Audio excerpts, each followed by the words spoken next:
Brought to you by V-Guard, co-powered by Sensodyne O Vimal বলো কথা Kesari. Associate sponsor UltraTech cement. শহর কলকাতার একটা খবর দেখাই, তার আগে একটা ছবি দেখাই। বিগ ওয়ালে ছবিটা দেখুন। সুশান্ত ঘোষ শহর কলকাতার একজন তৃণমূল কংগ্রেসের কাউন্সিলর। লিপিকা মান্না ইনিও কাউন্সিলর। কয়েকদিন আগে কসবায় এনাদের দলের লোকেরা নিজেদেরকে মারধর করেছে এমন অভিযোগ উঠে এসেছিল। রেশ রয়েছে থাকতে থাকতেই আরো একটা খবর দেখুন। পাটুলিতে স্বরাজ মণ্ডল কাউন্সিলর, ছবিটা দেখুন, মাথা ফেটে গেছে। অভিযোগ দেবব্রত মজুমদার বিধায়ক, তার লোকেরা এই স্বরাজ মণ্ডলকে মারধর করেছেন। শহর কলকাতা তৃণমূলের গোষ্ঠীকন্দল প্রকাশ্যে, রোজই কেউ না কেউ কোনো না কোনো অভিযোগ করছেন, কখনো প্রকাশ্যে কখনো বা ঘুরিয়ে। 110 নম্বর ওয়ার্ডে কাউন্সিলর স্বরাজ মণ্ডল অভিযোগ করেন তাকে বিধায়ক দেবব্রত মজুমদার এবং 11 নম্বর বোর্ডের চেয়ারম্যান তারকেশ্বর চক্রবর্তীর অনুগামীরা বেধড়ক মারধর করেন। সূত্রের খবর, পাটুলির মেলার মাঠে কাউন্সিলরের কার্যালয়ে বসা নিয়ে গোলমাল বাঁধে। ওই কার্যালয়ে সপ্তাহে একদিন বসেন স্থানীয় বিধায়ক দেবব্রত মজুমদার, বাকি দিন বসেন কাউন্সিলর স্বরাজ মণ্ডল। অভিযোগ গতকাল কাউন্সিলরকে কার্যালয়ে বসতে বাধা দেওয়া হয়। কাউন্সিলরের অভিযোগ তাকে বিধায়ক এবং 11 নম্বর বোর্ডের চেয়ারম্যান তারকেশ্বর চক্রবর্তীর অনুগামীরা বেধড়ক মারধর করেন। ভেবে দেখুন একবার।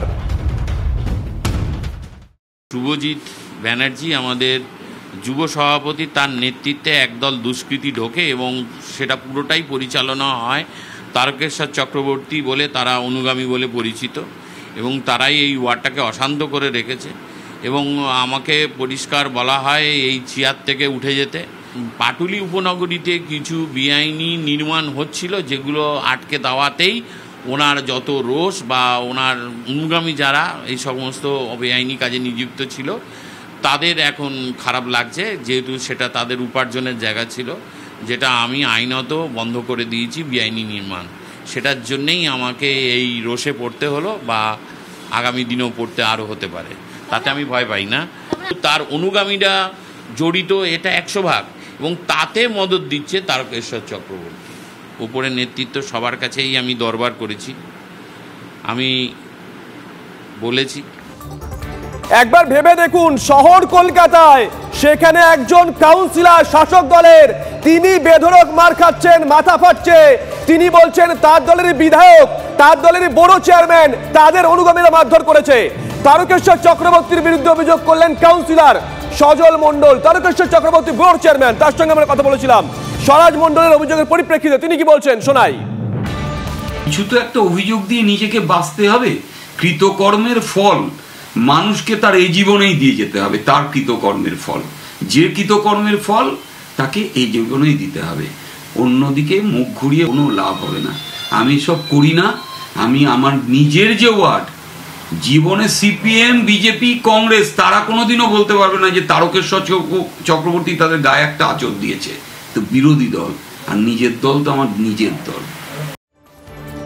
দেখলেন তো, কাউন্সিলর অভিযোগ করছেন বড় চেয়ারম্যানের দিকে, বড় চেয়ারম্যান অভিযোগ করছেন কাউন্সিলরের দিকে। সবকটাই বলে সিচুয়েশনটা বসে বসে দেখছিলেন মেয়র নিজে, কলকাতার মেয়র ফিরহাদ হাকিম। তিনি কি রিঅ্যাকশন দিয়েছেন এই বক্তব্যগুলো সামনে আসার পর শোনাবো। ব্যাক টু ব্যাক শোনাবো অন্য একটি ওয়ার্ডে যেখানে বিজেপি কাউন্সিলর, সেই বিজেপি কাউন্সিলর সজল ঘোষ তিনি কি বলেছেন শুনুন।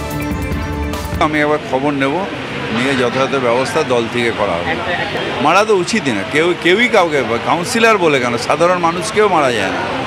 কেউ কাউকে মারামারি তো আমাদের গণতান্ত্রিক পদ্ধতিতে নেই।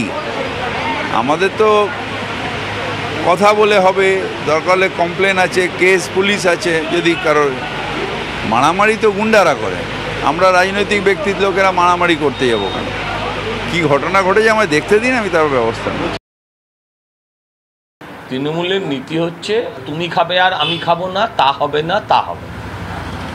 ফলে যা হচ্ছে সবটাই খাওয়া খিল লড়াই। এই কদিন আগে কসবায় গুলি চলেছে, আপনারা দেখিয়েছেন। সেটা কিসের জন্য ছিল? মাল তোলা।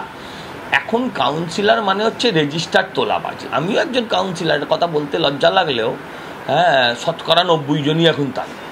তৃণমূলের লড়াই একটাই কারণ, সেটা হচ্ছে মাল তোলা, টাকা টাকা আর টাকা, এছাড়ার কোনো কথা নেই। Brought to you by V-Guard, co-powered by Sensodyne O Vimal বলো কথা Kesari. Associate sponsor UltraTech cement.